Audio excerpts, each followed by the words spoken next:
Herzlich willkommen zu meinem allerersten Video auf diesem Kanal.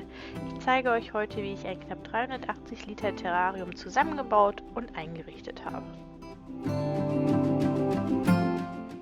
Ich habe das Terrarium gebraucht auf eBay Kleinanzeigen gekauft und der Verkäufer hat mir das Ganze netterweise auseinandergeschnitten, denn im zusammengebauten Zustand hätte es leider nicht durch meine Zimmertür gepasst.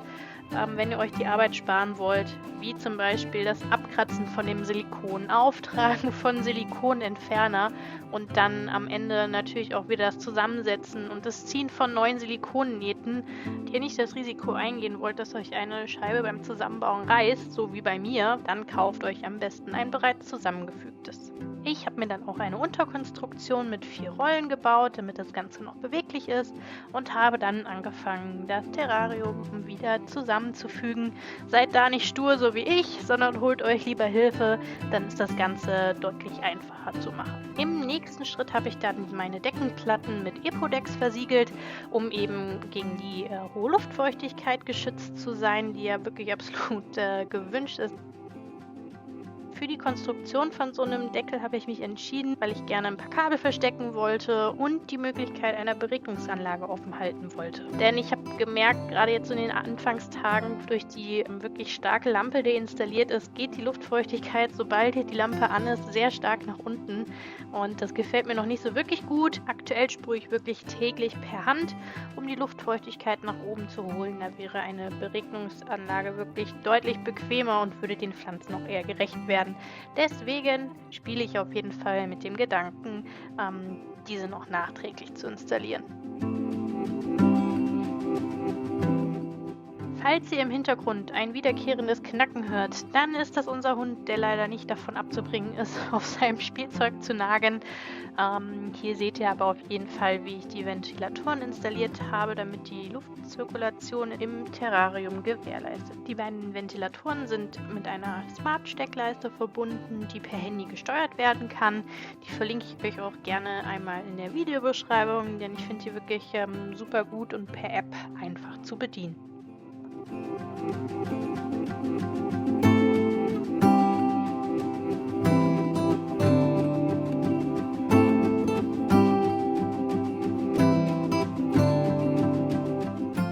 Mit dem Ergebnis war ich auch wirklich ganz zufrieden, nur hat es mir nicht so gut gefallen, wie die Kabel darunter hängen. Deswegen habe ich mich dazu entschieden, in Schwarz noch entsprechend Kabelkanäle zu verlegen und diese mit Silikon zu befestigen. Und dann sah das Ganze direkt schon viel ordentlicher aus.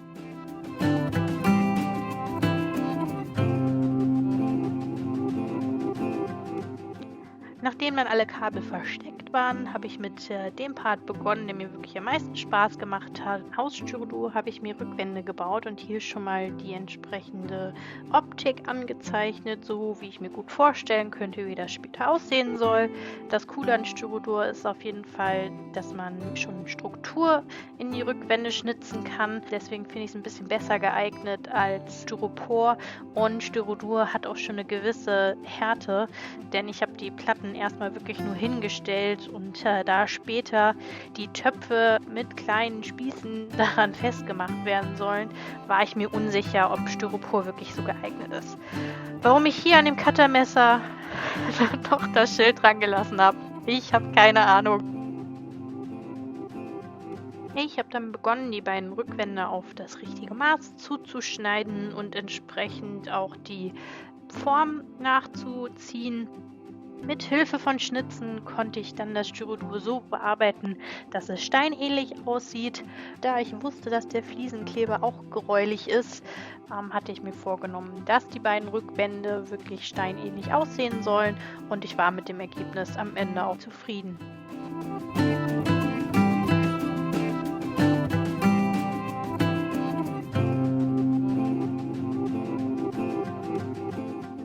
Nachdem ich dann mit der Optik der Rückwand soweit zufrieden war, habe ich begonnen, die Blumentöpfe zu installieren.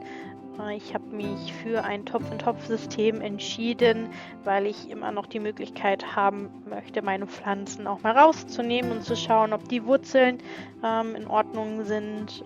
Dadurch, dass ich fast immer durchsichtige Töpfe nutze, ist das gut möglich, ohne die Pflanze jedes Mal austopfen zu müssen.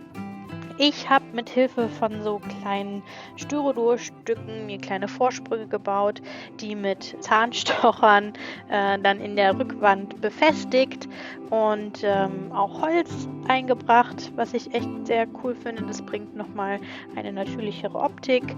Wenn ihr könnt, kann ich euch absolut empfehlen, euer Terrarium hinzulegen und die Dinge liegend zu befestigen, denn im nächsten Schritt beginne ich damit, mit Bauschaum die Zwischenräume auszufüllen und auch optisch mehr Struktur in die Rückwand zu bringen.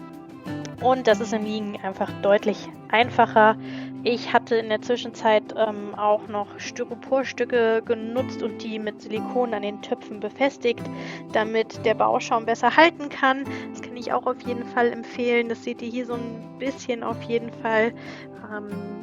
Ich empfehle euch absolut, zieht dabei Handschuhe an, denn es ist eine wahnsinnige Sauerei und geht wirklich schlecht von Kleidung, Haaren oder Händen ab. Wenn ihr dann fertig seid mit dem Bauschaum, dann könnt ihr anfangen, Struktur oder Optik, die ihr euch vorstellt, in den Bauschaum reinzuschnitzen. Auch das echt eine coole und kreative Arbeit. Ich habe mir ganz viel Zeit genommen und Dinge auch wieder abgemacht und neu aufgefüllt, bis ich damit zufrieden war.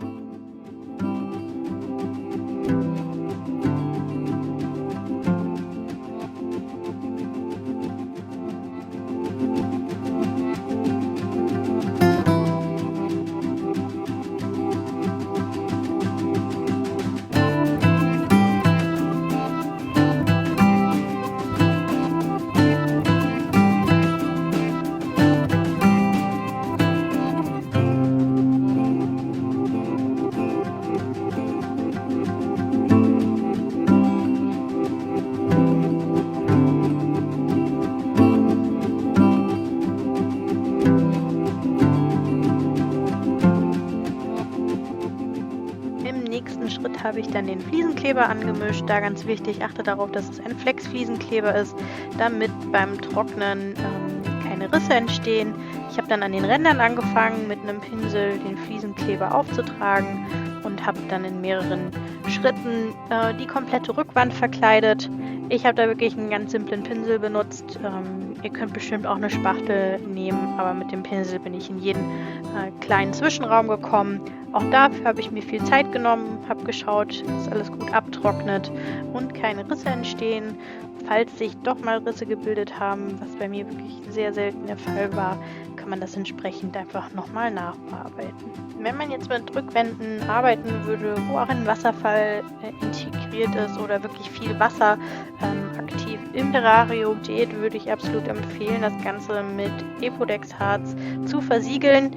Ich war faul, habe mir diesen Zwischenschritt in dem Fall jetzt gespart. Eventuell hole ich das nochmal nach, wenn ich die Beregnungsanlage installiere, aber aktuell reicht mir das so auf jeden Fall aus. Und so sieht das Ganze dann aus, wenn es abgetrocknet ist. Damit es noch ein bisschen mehr nach Dschungel aussieht, habe ich mich dazu entschieden, den Rainforest Background von Ben's Jungle mal auszutesten, denn der lässt sich wirklich super easy anbringen und festdrücken. Und durch die bereits enthaltenen Moosspuren sollte das Ganze eigentlich irgendwann mal grün werden. Aber selbst wenn das nicht passieren sollte, finde ich die Optik so wirklich auch schon sehr schön.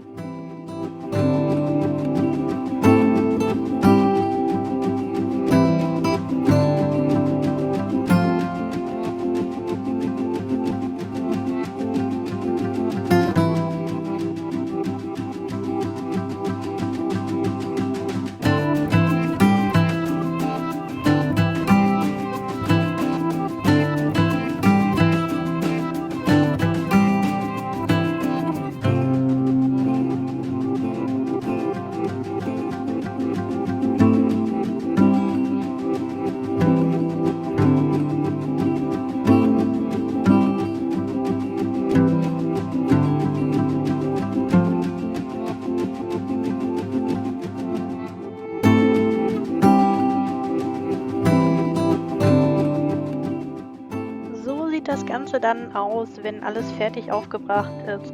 Und dann heißt es geduldig sein, denn das Ganze muss wirklich 2 Wochen lang durchtrocknen, damit nichts abbröckelt, wenn man das zu früh besprüht. Ich habe also ganz brav 2 Wochen gewartet, besprüht und dann ganz langsam begonnen, meine Pflanzen einzusetzen und bin wirklich begeistert von dem Ergebnis.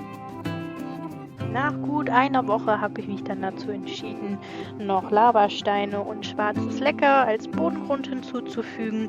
Und jetzt beobachte ich gerade, wie sich das Ganze einfährt und werde nach und nach weitere Pflanzen hinzufügen. Ja, gesagt, getan. Da Mitte April die Botanica in Hamm stattgefunden hat und ich da natürlich auch fündig geworden bin und einige Dinge mitgenommen habe, dachte ich, integriere ich in dieses Video auch einen kleinen Haul und zeige euch entsprechend, welche Pflanzen ich mitgenommen habe.